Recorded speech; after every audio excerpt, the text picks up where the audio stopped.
আসসালামু আলাইকুম এভরিওয়ান। তো গাইস, তোমরা গেস করো তো যে আমি এখন কোথায় যাচ্ছি। চলো বলেই দিই যে তোমরা তো জানো যারা আমার ভিডিও দেখো যে আমি সকালে যে শপিং করতে গিয়েছিলাম সেটা অর্ধেক করে চলে আসতে হয়েছে, অনেক রোদ হয়ে গেছিল যার জন্য। তাই এখন আবার রেডি হয়ে বাজারে চলে আসলাম। আর ভাই যে সকালে জামা প্যান্ট নিয়েছিল সেটাই ফিটিংস করার জন্য টেলারে দিতে গেল। আর এখানে আমরা টোটোতে বসে আছি। আর এবার চলে যাব মেন বাজারে। ঈদের যেহেতু আর 2 দিন বাকি আছে, এখন পর্যন্ত আমার বোনের জামা পছন্দ হয়নি। ও বলছিল যে অনলাইন থেকে নেবে, বাট অনলাইনে নিলেও তো ঈদের পর ছাড়া ও পাবে না। সেই জন্য ভাবলাম যেহেতু আমরা বাজারে যাচ্ছি তো ওকেও সঙ্গে করে নিয়ে যাই, যার জন্য এখন ওকে আবার সঙ্গে করে নিয়েছি। এবার চলে যাচ্ছি আমরা বাজারে, দেখি যদি কিছু পছন্দ হয় আর কি। আর এধারে আমি জামাটা যে ফিটিংস করতে দিয়েছি, বাট বাড়ি যাওয়ার সময় যে জামাটা নিয়ে যাব এরকম কোনো সুযোগই পাচ্ছি না। যখনই যাই লেট হয়ে যায়, যার জন্য বাড়ি চলে যেতে হয়। তো আজকেও এরকমই একটা ব্যাপার হয়েছে গাইজ। আমার বোনের জন্য জামা খুঁজতে খুঁজতে এতটাই লেট হয়ে গেছিল যে কসমেটিক কেনার পর আরও কিছু বাজার করবো ভাবলাম, বাট ওটাও হলোই না।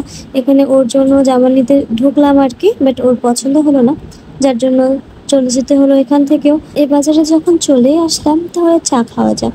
তো সেই জন্য ভাই চা আনতে গিয়েছিল, তো আমাদের 5 জনের জন্য 5 কাপ চা নিয়ে চলে এসেছে। এরপর আমরা চা খেয়ে নিলাম, তারপরে আবার চলে গেলাম বাজারে।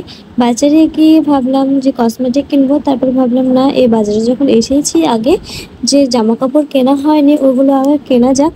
তো ফুচকা দেখে তো মানে কি বলবো গাইস, এখান থেকে যেতে ইচ্ছা করছে না, মনে হচ্ছে এখানে আগে ফুচকাটাই খেয়ে নিই। যাই হোক গাইস, নিজেকে অনেক সান্ত্বনা দিয়ে ফুচকার কাছ থেকে মনটাকে সরিয়ে বাজারের দিকে গেলাম, কারণ অনেকটাই রাত হয়ে গেছিল। আগে জামা কাপড়গুলো কেনাকাটা করে নেওয়াটা দরকার ছিল, যার জন্য এবার এখানে এসে আমরা ফার্স্টে দুটো ওড়না চয়েস করে নিলাম। ওড়না দুটো খুব পছন্দ হয়েছে, একটা ব্রাউন এবং পিঙ্ক কালার, দুটো কালারে নিলাম। আর এখানে তো আমি অবাক হয়ে গেছি গাইস, ফারহাদ বাবু এত শান্ত, মানে আমি তো অবাক। তারপরে দেখি ওর আসল রোগটা মানে শুরু করে দিয়েছে আবার সব লন্ডভন্ড করতে। তো যাই হোক গাইস, বাজার করা আমাদের কমপ্লিট।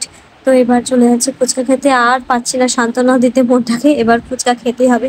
ভাবলাম যে রোজার মাস, তাই বেশি করে ফুচকা খাবো না, কারণ গোটা দিন শুকিয়ে থাকা, তারপরে এখন যদি তেলের খাবার খাই তাহলে গ্যাসটা হয়ে যাবে। সেই জন্য ফুচকাটা ভাবছিলাম 20 টাকা মতো খাবো। তো কি আর বলবো গাইস, ফুচকার সামনে গিয়ে নিজেকে কি আর সামলাতে পারি, কখন কখন 100 টাকা পার করে দিয়েছি বুঝতেই পারিনি গাইস। সব পারা যায় গাইস, কিন্তু লাস্ট মোমেন্টে একটা জিনিসই পারি না, সেটা হলো যে ওই যে ফুচকা স্টলের সামনে গিয়ে ওয়েট করা, ফুচকাটা কখন দিবে। ফুচকা তেমন এই বাজারে খাওয়া হয় না, বাট একবার খেয়েছিলাম, তখন থেকে এখানকার ফুচকার আমি প্রেমে পড়ে গেছি গাইজ। মানে কি বলবো, খুব সুন্দর লাগে এখানকার ফুচকা আমার খেতে। ফুচকা খেয়ে আমরা বাড়ি চলে যাচ্ছি, বাড়ি যেতে প্রায় 11:30 বেজে গেছিল। আর বাজারে তো প্রচন্ড ধুলো থাকে। ফার্স্টে এসে আমি মুখটাকে ভালোভাবে ক্লিন করে নিয়েছি। তাছাড়া আমার মুখে যেহেতু ব্রণ বেরিয়েছিল, তাই আমি প্রচন্ড সতর্ক থাকি, সবসময় মুখটাকে ক্লিন রাখার চেষ্টা করি।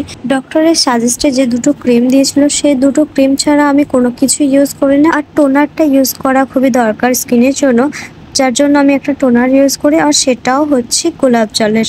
এইসব সিক্রেট কেউ কখনো শেয়ার করে না গাইস, বাট আমি তোমাদের এত ভালোবাসি সমস্ত কিছু শেয়ার করে দিলাম।